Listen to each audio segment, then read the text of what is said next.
নমস্কাৰ সকলোকে স্বাগতম জনাইছোঁ এনিবাৰ 24 লৈ আৰু এই মুহূৰ্তত এটা ডাঙৰ খবৰ লৈ আহিছোঁ স্পৰ্টছ আপডেট এটা লৈ আহিছোঁ আপোনালোকৰ মাজত আজি ভাৰতৰ সৈতে বাংলাদেশ মুখামুখি হ'ব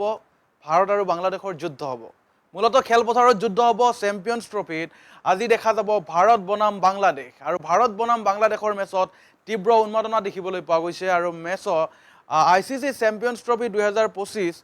ইণ্ডিয়া ভিএছ বাংলাদেশৰ আজি যি মূল খেল তাৰ কাৰণে দৰ্শকসকলে অপেক্ষা কৰি আছে আৰু চেম্পিয়নছ ট্ৰফিত ভাৰত বাংলাদেশৰ এখন হাই ভোল্টেজ মেচ বুলি ক'ব লাগিব প্ৰথম মেচত ডাঙৰ চমক দিব পাৰে টিম ইণ্ডিয়াই আৰু মূল একাদশত কোন কোন স্থান পাব এতিয়ালৈকে প্লেয়িং 11 যদিও আমাৰ মাজত দিয়া নাই তথাপিও চৰ্চা ভালেকেইজন প্লেয়াৰৰ হৈ আছে 8 বছৰৰ পিছত আৰম্ভ হৈছে মিনি বিশ্বকাপ অৰ্থাৎ চেম্পিয়নছ ট্ৰফি আৰু প্ৰথম মেচতে কালি যিখন মেচ হৈছিলে নিউজিলেণ্ডৰ হাতত পৰাস্ত হৈছিল পাকিস্তান আৰু আজি যিখন মেচ সম্পূৰ্ণ ভাৰতবাসীয়ে ৰৈ আছে ভাৰত বনাম বাংলাদেশৰ যিখন মেচত তীব্ৰ উন্মাদনা দেখিবলৈ পোৱা গৈছে আৰু ভাৰতীয় দলৰ সম্ভাৱ্য একাদশত মূল একাদশত আছে ৰোহিত শৰ্মা বিৰাট কোহলি আৰু শুভমন গিল 8 বছৰৰ পিছত আৰম্ভ হৈছে যেহেতু মিনি বিশ্বকাপ আৰু এক উৎকণ্ঠাত সমগ্ৰ ভাৰতবাসী ৰৈ আছে নিউজিলেণ্ডৰ হাতত ধাৰাসায় হৈছিল কালি পাকিস্তান আৰু আজি 22 গজৰ যুঁজত নামিব ভাৰত বনাম বাংলাদেশ শেহতীয়া যি পৰিস্থিতি যদি খেলখনৰ কথা কওঁ কিছু আপডেটৰ কথা কওঁ তেতিয়াহ'লে মূল একাদশত আচলতে কোন কোন স্থান পাব এতিয়ালৈকে আমি আপোনালোকক এতিয়ালৈকে মূল একাদশৰ দল ঘোষণা কৰা নাই যদিও কিছু নাম চৰ্চাত আছে কাৰ নাম চৰ্চাত আছে মই আপোনালোকক জনাবলৈ চেষ্টা কৰিম এই মুহূৰ্তত যদি কথা কওঁ মূল একাদশত কেপ্টেইন হিচাপেতো ৰোহিত শৰ্মা থাকিব বিৰাট কোহলিৰ নাম আছে শুভমন গিলৰ নাম আছে আৰু চেম্পিয়নছ ট্ৰফি যি হাই ভোল্টেজ খেলখন সেই খেলখনক লৈ তীব্ৰ উৎকণ্ঠাৰে ৰৈ আছে আৰু ডুবাইত অনুষ্ঠিত হ'ব খেলখন যিহেতু ভাৰতবৰ্ষই যি চেম্পিয়নছ ট্ৰফিৰ খেলখন আছে সেই চেম্পিয়নছ ট্ৰফিৰ মেচ যিখন আছে সেই মেচত পাকিস্তানে হোষ্ট কৰিছে আৰু পাকিস্তানে হোষ্ট কৰিছে যদিও আমাৰ যি ইণ্ডিয়াৰ খেলসমূহ আছে ইণ্ডিয়াৰ যিবিলাক খেল আছে সেই ইণ্ডিয়াৰ খেলসমূহ ডুবাইত অনুষ্ঠিত হ'ব সেয়েহে ডুবাইত অনুষ্ঠিত হ'ব আজিৰ খেলখন চেম্পিয়নছ ট্ৰফিৰ হাই ভোল্টেজ মেচ ভাৰত বনাম বাংলাদেশ আৰু তিনিজন স্পিনাৰ দলটোত থাকিব আজিৰ যিটো দল সেই দলটোত এতিয়ালৈকে আপোনালোকক জনাবলৈ চেষ্টা কৰিছোঁ আচলতে কোনে দলত মূল একাদশক কোন স্থান পাইছে কাৰ নাম চৰ্চাত আছে যদি কওঁ ৰোহিত শৰ্মা থাকিব দলটোত আৰু ৰোহিত শৰ্মাৰ উপৰি শুভমন গিল থাকিব বিৰাট কোহলি থাকিব ৰবীন্দ্ৰ জাদেজা মহম্মদ শামীৰ কথা ওলাই আছে এইপিনে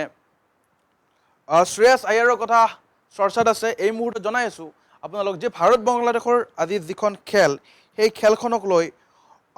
উৎকণ্ঠা দেখিবলৈ পোৱা গৈছে দৰ্শকৰ মাজত আৰু কোনে আচলতে যি ভাৰতৰ যি পূৰ্বৰ ফৰ্মতে আছে ভাৰতবৰ্ষ ইংলেণ্ডৰ বিৰুদ্ধে তিনিখন যি ঘৰুৱাত ভাৰতৰ ভূমিত যি তিনিখন মেচ হৈছিল সেই তিনিখন মেচত ভাৰতে ক্লিন চুইপ মাৰি পেলাই জিকিছিলে তিনিখনতে ভাৰতে জয়লাভ কৰিছে আৰু এইফালে বাংলাদেশৰ আচলতে কি হতাশা আচলতে ফ্ৰম যদি কওঁ ফ্ৰমৰ কথা কওঁ হতাশাত আছিল বাংলাদেশে সিমান এটা ফ্ৰম ভাল নহয় বৰ্তমান সময়ছোৱাত কিন্তু ভাৰতৰ যি ফ্ৰমৰ কথা ক'লে ভাৰতৰ যি ভাৰতীয় ক্ৰিকেট দলটো আছে সেই দলটোৱে আচলতে যথেষ্ট শক্তিশালী হৈ আছে যথেষ্ট ফ্ৰমত আছে বুলি জানিব পৰা গৈছে যিহেতু ইংলেণ্ডৰ বিৰুদ্ধে যি তিনিখন খেল হৈছিল সেই তিনিখনতে বৃহৎ আকাৰত ইংলেণ্ডক আচলতে পৰাস্ত কৰিছিলে ভাৰতবৰ্ষই বিশাল জয়লাভ কৰিবলৈ সক্ষম হৈছিল আৰু আজি যিখন খেল সেই খেলখনক লৈ আচলতে তীব্ৰ উন্মাদনা দেখিবলৈ গৈছে আৰু চেম্পিয়নছ ট্ৰফিৰ 8 বছৰৰ পিছত আচলতে হৈছে আৰু গতিকে যোৱাবাৰৰ ডিফেণ্ডিং চেম্পিয়ন আছিল পাকিস্তান আৰু পাকিস্তান কালি নিউজিলেণ্ডৰ বিৰুদ্ধে পৰাস্ত হৈছে গতিকে এই ক্ষেত্ৰত যদি কওঁ ভাৰতবৰ্ষই আচলতে ভাৰতীয় যিটো টীম আছে সেই ভাৰতীয় দলটোৱে আচলতে যথেষ্ট আশাবাদী হৈ আছে যথেষ্ট উৎকণ্ঠাত আছে যিহেতু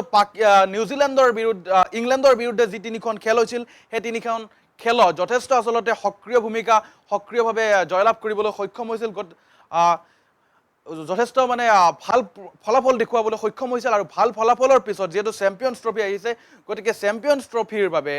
যি আজি ভাৰত আৰু বাংলাদেশৰ প্ৰথমখন মেচ সেই প্ৰথমখন মেচত আচলতে ভাৰতীয় দলটোৰ যি মূল একাদশ সেই মূল একাদশত আচলতে ৰোহিত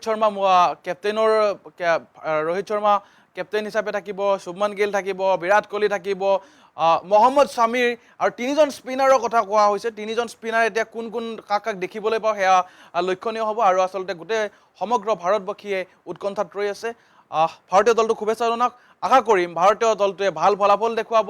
আৰু বাংলাদেশক পৰাস্ত কৰি পেলাই এক সফল জয়লাভ কৰিবলৈ সক্ষম হ'ব আৰু যি চেম্পিয়নছ ট্ৰফিৰ খিতাপ দখল কৰাৰ যি প্ৰথম খোজ, সেই প্ৰথম খোজত আচলতে জয়লাভ কৰিবলৈ সক্ষম হ'ব বুলি আমি আশাবাদী।